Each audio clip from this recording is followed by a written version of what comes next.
Jangan-jangan memang kelompok ini tidak suka Sri Mulyani lagi menjadi Menkeu menjelang 2024. Sekali lagi ini spekulasi kami yang apalagi di luar tembok kekuasaan ini.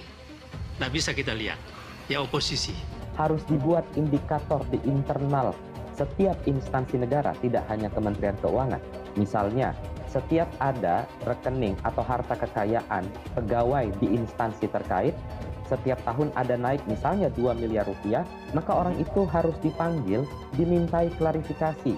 Karena berdasarkan profil dengan gaji atau dengan usaha yang diketahui, itu ternyata tidak cukup segitu kenaikannya. Nah, menggunakan pasal 11 Undang-Undang Pemberantasan Korupsi, di mana di situ pegawai negeri yang menerima sesuatu, janji, dan lain sebagainya, itu sepanjang tidak dilaporkan kepada KPK 30 hari, maka dikenakan gratifikasi. Proses-proses yang sesuai kewenangan KPK yaitu tetap korupsi. Korupsinya bisa suap, gratifikasi, pungutan liar, dan segala hal yang berkaitan dengan penyalahgunaan wewenang maupun perbuatan melawan hukum. Yanti menilai ada sistem yang salah sehingga Menteri Keuangan Sri Mulyani tidak mengetahui laporan yang sudah disampaikan.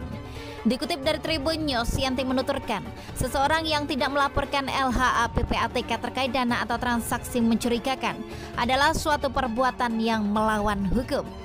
Jiwa bangsanya, jiwa rakyatnya yang menginginkan bahwa kasus ini terbuka. Dan kemudian perbaikan sistem. Kenapa sampai Menteri Keuangan tidak tahu bahwa ada LHA kepada anak buahnya? Ini pasti ada sistem yang tidak bergerak. Ada sistem yang Pak Mahfud sendiri, Pak Menko sendiri yang menyampaikan bahwa Ibu Menkyu tidak tahu. Ini sangat, menurut saya sesuatu yang sangat memalukan ya.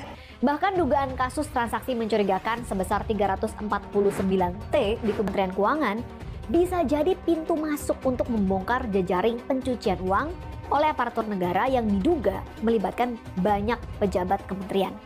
Ini pelanggaran yang serius. Tapi anehnya, kenapa sampai sekarang belum ada yang diperiksa? Untuk menutupi kasus ini, bawahan Menteri Keuangan bahkan diduga tidak menyampaikan laporan PPATK kepada Ibu Menteri Sri Mulyani. Masih butuh klarifikasi untuk menjadi informasi, butuh analisis, kemudian arahnya dua. Terjadi delik pidana atau kemudian dia didecline karena tidak memenuhi unsur pidana. Lah, kenapa kemudian ini menjadi terbuka kepada masyarakat seakan-akan semua itu adalah tindak pidana?